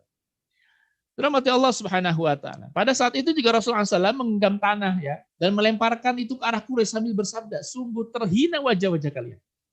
Jadi Rasul mengambil tanah dan melemparkan ke arah pasukan Quraisy. Ya, sahabat Rasulullah yang pada saat itu masih kafir ya, kemudian masuk Islam. Ya, salah seorang di antara mereka dalam barisan musyrikin Quraisy berkata, "Demi Allah, waktu Nabi Shallallahu Alaihi Wasallam melempar tanah itu, kami menyaksikannya dan tidak ada seorang pun di antara kami kecuali semuanya kena tanah tersebut." Ya, dan kata Allah Subhanahu Wa Taala menyatakan dalam Al-Quran, lagi-lagi dalam Quran surah Al-Anfal, kisah perang Badar ini banyak Allah abadikan dalam Quran surah Al-Anfal. A'udzubillahi minasyaitonirrajim. Falam taqtuluhum walakinallaha qatalahum wama ramaita id ramaita walakinallaha rama waliyubliyal mu'minina minhu bala'an hasana innallaha sami'un alim. Dzalikum wa annallaha muhinu kaidil kafirin. Maka yang sebenarnya bukan kamu yang membunuh mereka. Falam taqtuluhum walakinallaha qatalahum. Ya, tetapi Allah lah yang membunuh mereka. Wa ma ramaita id ramaita walakinallaha rama. Dan bukan kamu yang melempar ketika kamu melempar, tetapi Allah lah yang melempar. Allah berbuat demikian untuk membinasakan mereka, untuk memberi kemenangan kepada orang-orang mukmin. Dengan kemenangan yang baik, sungguh Allah Maha mendengar lagi Maha mengetahui. Itulah karunia Allah yang dilimpahkan kepadamu, dan sungguh Allah melemahkan tipu daya orang-orang kafir. Baik, terus rahmati Allah Subhanahu. Nah, inilah kemudian momentum ketika 1000 malaikat turun membantu umat Islam. Ya, ketika perang berkecamuk, Rasul mengantuk dan kemudian terbangun. Kemudian Rasul berkata, "Bergembiralah ya Abu Bakar." Pasukan itu karena Abu Bakar selalu mendampingi Rasulullah. "Bergembiralah wahai Abu Bakar, pasukan itu akan dilumatkan dan lari ke belakang. Bergembiralah karena pertolongan Allah telah datang." Ini Jibril memegang kendali kuda dan menungganginya. Pada giginya terdapat debu. Jadi Jibril tuh dilihat Rasulullah SAW ya memegang kendali kuda dan menungganginya. Nah, gitu ya, luar biasa gitu. Bergembiralah ya Abu Bakar, itu luar biasa gitu, merinding ya kita. mendengar. Ini bala bantuan ya datang. Rahmati Allah Subhanahu. Ini juga Allah abadikan dalam Quran surah Al-Anfal 12 sampai 14. A'udzubillahi minasyaitonirrajim. Bismillahirrahmanirrahim. إذ يوحي ربك إلى الملائكة أني معكم فثبتوا الذين آمنوا سألقي في قلوب الذين كفروا الرعب فاضربوا فوق الأعناق واضربوا منهم كل بنان ذلك بأنهم شاقوا الله ورسوله ومن يشاقق الله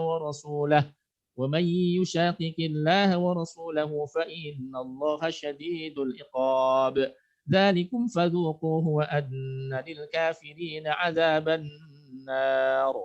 Dan ingatlah ketika Rabb mewahyukan kepada malaikat. Ya, jadi Allah mewahyukan nih kepada malaikat, memerintahkan malaikat, sungguh aku bersama kamu, maka teguhkanlah pendirian orang-orang yang telah beriman. Jadi nanti kita akan bahas ya bahwa salah satu tujuan Allah turunkan malaikat untuk meneguhkan lagi orang-orang yang beriman supaya mereka nggak ragu. Kelak aku jatuhkan rasa ketakutan dalam hati orang kafir, maka penggalah kepala mereka dan pancunglah tiap-tiap ujung jari mereka. Ketentuan yang diberikan itulah karena sesungguhnya mereka menentang Allah dan Rasulnya. Nah, jadi apa? Allah merintahkan kepada malaikat untuk memenggal kepalanya kafir Quraisy dan pancung tiap-tiap memotong ujung jari mereka. Siapa yang menentang Allah dan Rasulnya, maka sungguh Allah amat keras siksanya. Itulah hukum ya bagi yang ditimpakan atas orang kafir, maka rasakanlah hukuman itu, sungguh bagi orang kafir itu adalah azab neraka gitu ya. Nah, kemudian Rasulullah SAW kemudian berikutnya memberikan berita begini, kalau kalian ingin mengetahui kata Nabi SAW, orang ya siapa orang kafir yang jadi korbannya malaikat, mana jadi korbannya kita, lihat itu tangannya katanya. Kenapa? Karena ujung jarinya itu dipotong gitu. Itu ciri jadi malaikat itu memberikan ciri gitu ya. Kafir Quraisy yang menjadi korbannya malaikat dalam tanda petik ya, yang dipancung, dipenggal kepalanya itu satu, kemudian katanya itu ada yang mengatakan ya, para ulama mengatakan bekas tebasan itu ada semacam bekas terbakar. Yang kedua ujung jarinya pun putus gitu. Nah, kalau kalian tahu mana korbannya malaikat, itu dia kira-kira begitu. Ya, ujung jarinya itu terputus kata Rasulullah Shallallahu Alaihi Wasallam. Dan kemudian seperti ada bekas terbakar di di lehernya, gitu ya. Kalau kemudian ditebas lehernya, gitu. Bala tentara malaikat turun dari langit dengan menggunakan tanda di kepala. Panglima malaikat kala itu adalah Jibril, sedangkan panglima tentara muslimin adalah Rasulullah SAW. Ya, Sayyidina Abbas menuturkan pada hari berkecamuknya perang Badar, aku mendengar malaikat yang mengenakan serban berwarna putih berseru, majulah hai Zum, itu nama kodenya Jibril. Seorang tentara kafir mengatakan, demi Tuhan, yang memukul kami bukanlah manusia, katanya. Ini orang kafir yang kemudian masuk Islam ya. Kami merasa ada yang memukul, tetapi kami tidak tahu dari mana datangnya pukulan itu. Yang kami tahu tiba-tiba ada kepala yang terpenggal dan terpisah dari badan. Luar biasa. Itu disaksikan oleh orang kafir gitu ya. Jadi orang kafir itu menyaksikan itu tiba-tiba ada kepala yang terpenggal jatuh tanpa ada yang menebas. Luar biasa. Nah, begitulah kira-kira gambaran dahsyatnya perang Badar. Tiba-tiba kepala tergeletak ya, lalu kemudian jari-jari terputus gitu ya, tanpa kemudian ada yang tahu itu siapa yang melakukan. Ya, itu pengakuan orang kafir yang sebelum orang kafir yang kemudian berikutnya masuk Islam. Nah, ada rahmati Allah Subhanahu, ada kisah terbunuhnya Abu Jahal. Nah, ini juga menarik ya. Abu Jahal itu tewasnya di perang Badar. Ya, Abdurrahman bin Auf ini ketika ketika perang Badar aku benar-benar berada di tengah barisan. Tiba-tiba saja ada sisi kanan dan kiriku muncul dua orang pemuda. Ini adik kakak namanya Mu'adz dan Auf. Masih sangat belia, masih muda, belasan tahun lah ini. Ya, usia mungkin SMP gitu, belasan tahun. Apa dikatakan seakan-akan aku tidak yakin akan keberadaan mereka. Ternyata ada anak remaja gitu ikut bersama dengan pasukan. Aku berharap seandainya saat itu aku berada di antara tulang rusuk mereka. Salah seorang dari mereka berkata kepadaku, jadi bisa, ya paman, tunjukkan kepadaku mana Abu Jahal. Ini dua anak ini anak Madinah gitu, bukan anak Mekah. Yang dia nggak tahu siapa Abu Jahal. Maksudnya wajahnya, mukanya. Dulu kan nggak ada picture ya, nggak ada foto segala macam. Tapi si anak ini itu mendengar berita yang paling jahat siapa di Mekah? Abu Jahal katanya. Yang paling jahat siapa? Abu Jahal. Pokoknya dia tanya ke beberapa orang, ya, yang paling jahat Abu Jahal gitu. Ya dua anak ini adik kakak gitu. Nanya ke Abdurrahman bin Auf, ya paman, mana yang namanya Abu Jahal itu? kukatakan kepadanya, anakku, apa yang akan kau perbuat dengan emang kamu mau ngapain? Mau tahu Abu Jahal? Anak remaja itu kemudian berkata, aku mendengar ia telah mencela Rasulullah Shallallahu Alaihi Wasallam. Masya Allah. Antum bisa bayangin, anak kecil remaja mendengar Rasul dihina, dicaci oleh orang bernama Abu Jahal, itu hatinya bangkit, imannya bangkit gitu. Kalau anak remaja ini, Masya Allah. Aku mendengar bahwa ia telah mencela Rasulullah. Aku berjanji kepada Allah, seandainya aku melihatnya, niscaya aku akan membunuhnya, atau aku yang akan mati di tangannya. Allah, ya. Aku pun tercengang, kata ini, saya juga merinding ya, Abdullah bin Auf, aku pun tercengang, kaget dibuatnya katanya. Kok ada anak muda, anak remaja yang begitu gitu. Padahal dia nggak kenal Abu Jahal, nggak pernah dihina Abu Jahal, nggak pernah disiksa Abu Jahal. Anak ini anak Madinah gitu. Lalu yang lainnya langsung memelukku dan mengatakan hal yang sama. Jadi dua kakak beradik ini, satu nanya, mana Abu Jahal? Satu lagi memeluk Abdullah bin Auf, ya paman, mana Abu Jahal? Seketika itu aku melihat Abu Jahal berjalan di tengah kerumunan orang, jadi kawal. Ya aku berkata, tidaklah kalian lihat orang itu tuh. Itulah orang yang kalian tanyakan tadi, dia Abu Jahal. Ya Abu Jahal dikawal sekian banyak orang, mereka pun saling berlomba, langsung berangkat, mengayunkan pedang hingga keduanya berhasil membunuh Abu Jahal. Justru Abu Jahal itu kemudian sampai awalnya itu terluka kakinya karena banyak keluar darah, akhirnya Abu Jahal pun mati gitu. Nah, karena sebabnya dua anak remaja Madinah ya yang ketika mendengar nama Rasulullah SAW dihina, ya dia tidak ridho. Ya, bismillah. Satu ya, matinya Abu Jahal. Yang berikutnya rahmati Allah Subhanahu wa taala, terbunuhnya Umayyah bin Khalaf. Antum ingat ya, Umayyah bin Khalaf itu orang yang sebelumnya nggak mau berangkat perang. Dia berangkat dengan 300 orang kaumnya. Ya, awalnya apa? Karena dia tahu ya sahabatnya Sa'ad bin Mu'ad pernah mengatakan apa? Pernah mengatakan, nanti kami akan membunuhmu wahai Umayyah. Ya, kemudian dia nggak mau berangkat, diprovokasi oleh oleh Abu Jahal sampai akhirnya dia berangkat juga. Ya, dikawal sampai menuju Badar. Umayyah adalah majikannya Bilal bin Rabah. Nah, ini sering menyiksa Bilal bin Rabah siapa? Umayyah bin Khalaf. Ya, yang sering menyiksa Bilal bin Rabah di Mekah. Dia juga yang awalnya tidak mau berangkat perang karena takut terbukti ucapan Rasulullah SAW bahwa Umayyah akan dibunuh oleh umat Islam.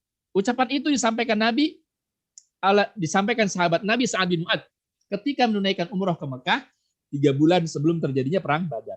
Jadi secara psikologis Umayyah itu betul-betul ada benaknya, wah mati kira-kira begitu. Dan rahmati Allah, ketika pasukan musyrikin kocar kacir, setelah kemudian bala bantuan malaikat datang, kocar kacir perang Badar, itu Umayyah tertinggal. Ada yang mengatakan bersama anaknya, ya, karena badannya gemuk, jadi nggak bisa kabur dia. Yang lain tuh kabur kocar kacir gitu, pergi pulang ke Mekah. Nah, tinggal kemudian Umayyah bin Khalaf karena badannya gemuk nggak bisa lari dia. Sementara kuda, unta segala macam udah nggak jelas di mana. Ketika Abdurrahman bin Auf sedang mengambil harta rampasan perang, gitu, Abdurrahman bin Auf lagi ngambilin harta rampasan perang, ada pedang, ada apa segala macam gitu ya. Nah, Umayyah ini kenal Abdurrahman bin Auf itu siapa gitu. Ketika Abdurrahman bin Auf mengambil harta rampasan perang yang berserakan untuk diserahkan kepada Rasulullah, jadi gini, harta rampasan perang atau tawanan itu hukum asalnya itu belum jadi milik orang tersebut kecuali setelah diserahkan kepada Rasulullah SAW. Tapi nanti orang tersebut bisa menjadi bisa menjadi penjaminnya lah kira-kira begitu kalau itu dalam bentuk orang gitu. Nah, tiba-tiba ketika Abdurrahman bin Auf ngambilin harta rampasan perang itu Umayyah manggil, ya Abdurrahman bin Auf gitu, ya Abdurrahman gitu, sambil menawarkan diri, ya, dan anaknya dijadikan tawanan perang Abdurrahman bin Auf dengan tebusan yang besar gitu. Ya, jadi hukum asalnya kan itu tawanan perang itu bisa ditebus, ya, dan orang yang mendapatkan tebusan itulah diantaranya yang menjamin gitu. Ya kata Umayyah, nah, lihat Abdurrahman bin Auf dikenal. Pak ya Abdurrahman sini. Ya, maukah engkau mendapatkan tebusan dariku dengan tebusan yang besar katanya gitu. Maksudnya apa? Umayyah itu ingin dia ditangkap oleh Abdurrahman bin Auf gitu. Tangkaplah aku, tawanlah diriku gitu. Supaya enggak dibunuh maksudnya gitu. Jadi Umayyah itu minta Abdurrahman bin Auf melindungi dirinya sebagai tawanan perang supaya tidak dibunuh oleh umat Islam yang lain. Kira-kira begitu. Nanti Umayyah bin Khalaf ini menjanjikan nanti aku tebus dengan tebusan yang besar. Kamu tahu kekayaanku dan seterusnya gitu. Abdurrahman bin Auf sepakat, oke, ya aku lindungi gitu. Maksud lindungi itu bukan melindungi, tapi kemudian menjamin dia akan bawa kepada Rasulullah SAW gitu. Setelah diberikan kepada Rasulullah, barulah itu resmi menjadi tawanan perang gitu kira-kira gitu. Ketika hendak dibawa kepada Rasulullah nih, ya Abdurrahman lagi bawa tuh lagi nuntun siapa si Umayyah bin Khalaf. Muncul Bilal bin Rabah. Masya Allah. Ini dia orangnya. Yang dulu pernah mendidik aku dengan batu yang besar, ya. Yang dulu pernah kemudian menjemur aku di padang pasir. Yang dulu sering menyiksa aku tiap hari. Ini orang kata Bilal.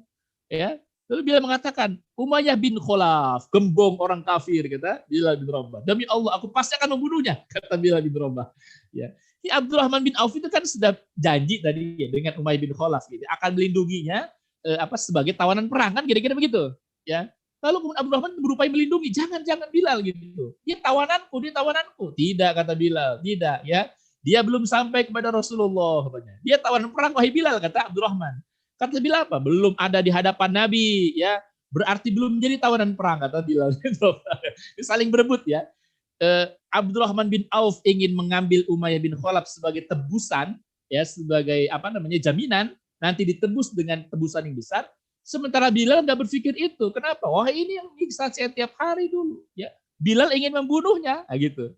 Akhirnya ya Bilal nggak belum bisa karena selalu dilindungi oleh Abdurrahman bin Auf gitu ya. Lalu kemudian datang tuh ada orang-orang Ansor nih, orang-orang Ansor yang Bilal manggil mereka gitu ya. Di situ ada orang Ansor berada sekitar situ, kemudian Bilal mengenal, wahai kalian orang Ansor, maukah kalian membunuh orang yang dulu selalu menyiksaku gitu. Jadi kan terkenal sekali tuh, Bilal selalu cerita bahwa dia dulu pernah disiksa. Siapa nyiksanya? Umayyah bin Khalaf gitu.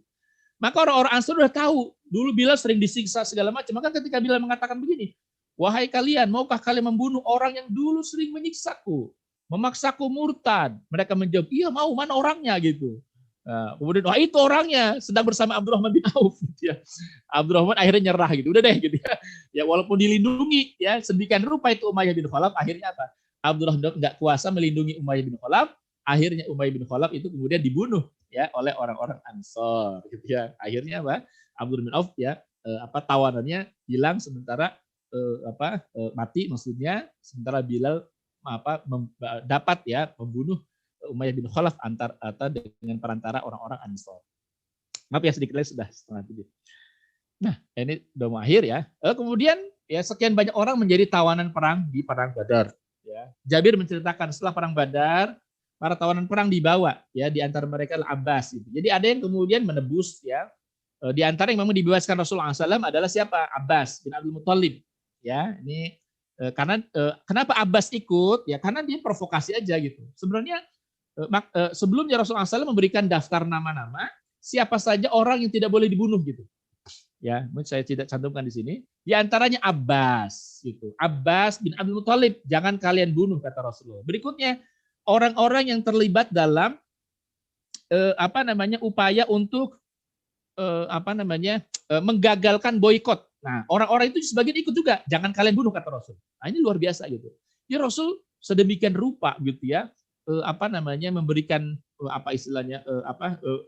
membalas kebaikan orang-orang yang dulu pernah berbuat kebaikan. Padahal saat itu orang-orang tersebut datang untuk menyerang Madinah, untuk menghabisi umat Islam.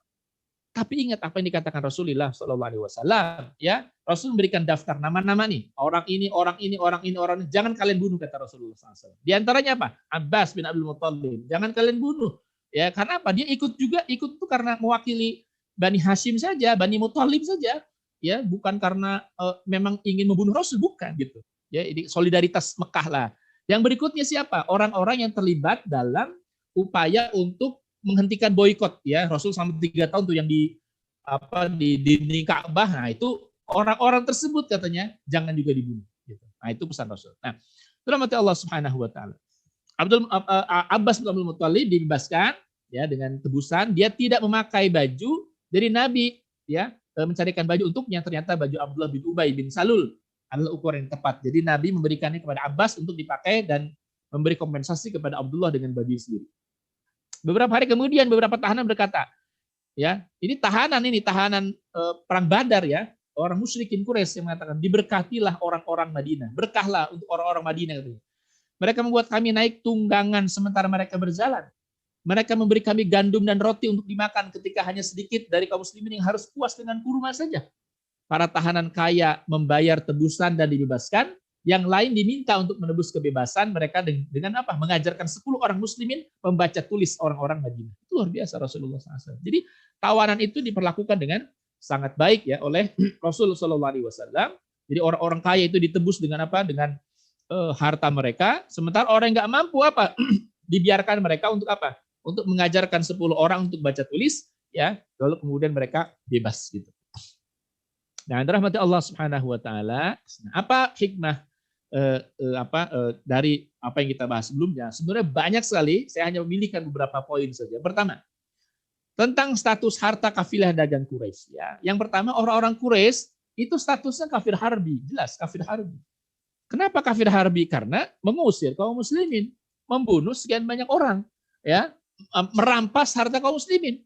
Jadi status mereka itu kafir harbi, muhariban fi'lan. Status mereka itu layak diperangi gitu. Jadi orang kafir yang secara terang-terangan memerangi kaum muslimin, mengusir kaum muslimin dari tanah kelahiran mereka di Mekah dan melarang kaum muslimin untuk memanfaatkan harta mereka sendiri, diambil, dirampas. Yang kedua alasannya, tidak ada perjanjian damai antara kaum muslimin dengan kafir Quraisy yang memerangi kaum muslimin. Nanti lihat komitmen Rasulullah ketika terjadi misalnya perjanjian Hudaybiyah, itu Rasul komitmen betul, nggak boleh saling mengkhianati dan seterusnya gitu. Tapi ketika satu status mereka kafir harbi muhariban fi'lan, yang kedua harta mereka juga kaum muslimin diambil oleh mereka dan tidak ada perjanjian, maka sangat layak ya, artinya boleh umat Islam ya bahkan mencegat ya mengambil kembali harta mereka gitu. Ya, kalaupun bukan bagian harta mereka, ini mereka kafir harbi. Yang kalau kemudian diperangi, ya statusnya adalah harta rampasan perang gitu ya. Jadi statusnya halal. Jadi boleh ya, karena dibilang itu kan begal, tidak gitu. Ini kafir harbi statusnya. Kalau kafir harbi diperangi, ya seluruh harta rampasan mereka adalah harta rampasan perang yang halal bagi kaum muslimin. Yang kedua yang dirahmati Allah, para sahabat lebih menginginkan ya, ketika para sahabat lebih menginginkan bertemu dengan kafilah dagang. Ini kondisi kejiwaannya. Harapan sahabat itu tidak terwujud gitu. Nah, mereka menginginkan kafilah dagang, tetapi mereka justru dapat pasukan perang yang siap perang. Nah, kenyataan ini memberikan pelajaran penting ya dalam masalah akidah, tentu dalam keyakinan kita, bahwa tidak semua yang dikehendaki oleh orang-orang soleh, para sahabat semuanya orang soleh, tidak diragukan. Tapi ternyata doa mereka nggak dikabul oleh Allah. Harapan mereka nggak dikabul oleh Allah. Ya, harapan mereka ketemu dengan 40 orang, ya, yang mengawal pasukan kafilah dagang, bukan bertemu dengan 1000 orang. Ya, tapi Allah tidak mengabulkan. Tapi lihat gitu, rencana Allah dia tidak mengabulkan bukan berarti apa? Bukan berarti itu keburukan gitu. Tetapi justru pertemuan atau perang dengan pasukan Quraisy itu jauh lebih memiliki pengaruh yang baik bagi kaum muslimin. Ya, pengaruh nanti kedudukan kaum muslimin, orang kafir juga kemudian semakin menaruh hormat ya, kewibawaan umat Islam pun tinggi di hadapan bangsa-bangsa yang lain di sekitar Jazirah Arab gitu. Jadi perang Badar itu semacam berikan shock terapi gitu. Bagi siapa? Bagi orang kafir Quraisy ya. Anda lihat tuh 1000 orang ya melawan kami 300 orang begitu ya. Kalian yang kalah gitu. Kira-kira begitu. Itu memberikan shock terapi yang sangat besar. Beda kalau begini, Rasul 314 orang bisa mengalahkan 40 orang. Nah, itu wajar dong. 40 orang dikalahkan 300 orang gitu. Itu tidak akan memberikan pengaruh yang besar kepada umat Islam gitu. Nah, rahmati Allah ya subhanahu wa ta'ala gitu. Nah, kita pun sama gitu ya. Dalam konteks ini mungkin berharapnya begini, tapi ternyata Allah kasih yang lebih berat ujian buat kita gitu ya. Nah, itu jangan kemudian dianggap waduh nih, seuzon sama Allah, jangan. Karena boleh jadi Allah sedang akan menghadapkan kita seperti halnya perang Badar ini. Ya, berharap bertemu dengan 40 orang yang lebih ringan, tapi dipertemukan 1000 orang. Itu kan kondisi kejiwaan, waduh, nggak terbayangkan oleh kita gitu. Nah, boleh jadi saat ini pun sama gitu ya. Saat ini pun bisa jadi mungkin estimasi kita paling beginilah resiko dakwah, paling beginilah resiko perjuangan. Tapi ternyata Allah kasih dengan lebih berat gitu. Nah, jangan kemudian kita suuzon mundur dari perjuangan. Kenapa? Karena boleh jadi Allah memang sedang siapkan hadiah yang jauh lebih besar dari cuma sekedar kita berharap ujian yang kecil, kira-kira begitu. Nah, rahmati Allah Subhanahu wa taala. Tentang bantuan malaikat ya. Turunnya malaikat untuk berperang membantu umat Islam merupakan peneguhan hati kaum muslimin dan jawaban terhadap istighosah demi menghadapi perangan pertama di jalan Allah. Melawan musuh berkali-kali lipat juga meneguhkan keyakinan bahwa kemenangan itu berasal dari Allah Subhanahu wa taala. Nah, jadi apa? Dengan turunnya malaikat itu satu, ya, meneguhkan keyakinan bahwa kemenangan itu dari Allah. Bukan dari apa? Bukan dari bukan dari apa namanya manusia itu sendiri gitu, ya, bukan sekedar kekuatan manusia maksudnya, ya. Yang kedua untuk meneguhkan keyakinan orang-orang yang beriman, ya, bahwa ini peperangan pertama kali gitu, ya, apa namanya untuk memberikan motivasi yang kuat, ya, sampai kemudian umat Islam itu bisa memenangkan apa namanya peperangan. Dalam konteks hari ini yang dirahmati Allah Subhanahu wa taala, tidak menutup kemungkinan, ya. Jadi walaupun misalnya tantangannya berat sebagaimana muslimin menghadapi perang Badar satu saat nanti dan boleh jadi akan kita alami hal yang sama berikutnya dalam bentuk yang berbeda, tetapi yakinlah selalu akan ada pertolongan dari Allah Subhanahu wa taala. Sebagaimana Allah menolong Rasulullah dan para sahabat pada perang Badar. Yakin aja gitu. Ya. Jadi apa namanya? Jadi kekuatan kita itu dari Allah. Makanya sering apa kita katakan la haula wala quwata illa billah, itu di situ pentingnya.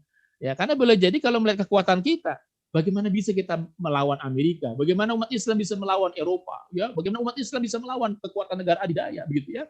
Nah, tapi ingat kalau kita lihat ini ya, kekuatan mereka demi Allah tidak ada apa-apanya kalau dibandingkan dengan kekuatan Allah Subhanahu wa taala. Jadi dalam ini meneguhkan keyakinan orang beriman, pasti Allah tolong.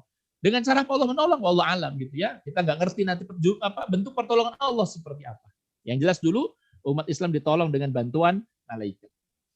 Yang berikutnya tentang kemenangan umat Islam. Kemenangan umat Islam atas musyrikin Quraisy dengan jumlah yang tidak seimbang, lebih kecil mengalahkan yang besar, memberikan pengaruh terhadap kedudukan daulah Islam di Madinah. Jadi semakin punya positioning, ya semakin bergengsi lah, mengangkat moral para sahabat begitu yang dulunya itu selalu underestimate di hadapan musyrikin Quraisy, dan yang kedua merendahkan kepercayaan diri orang musyrikin Quraisy. Ternyata mereka tidak mampu mengalahkan kaum muslimin padahal jumlah mereka jauh lebih banyak. Itu juga memberikan pelajaran rahmat Allah Subhanahu wa taala, jangan silau dengan jumlah, ya, jangan silau dengan jumlah yang banyak begitu ya, tapi berfokuslah kepada bukan hanya sekedar jumlah maksudnya kita fokuskan, tapi juga kepada kualitas dan keimanan ya para pejuang ya umat Islam ya, karena satu saat nanti bisa jadi seperti ini ya, kam min qalilatin ghalabat fi'atan katsiratan biidznillah, banyak sekali dari kalangan orang-orang yang kecil ya, kelompok yang kecil dapat mengalahkan kelompok yang besar dengan izin Allah Subhanahu wa taala. Jadi kalau kita berpikir ya hanya sekedar manusia, mungkin kita akan stres begitu ya, nggak akan mungkin kita bisa kalahkan. Tapi kalau kita berpikir akan pertolongan Allah, janji Allah Subhanahu wa taala, maka insya Allah, maka demi Allah ya, tidak ada yang berat ya kalau Allah Subhanahu wa taala sudah memberikan pertolongannya begitu ya. Baik ya, dirahmati Allah Subhanahu wa taala, maaf ya terlalu panjang mungkin ya ini saya sampaikan pada kesempatan kali ini. Mudah-mudahan bisa tergambar bagaimana motifnya perang Badar, kedahsyatannya perang Badar, sampai kemudian hikmah-hikmah yang bisa kita gali dari perang Badar.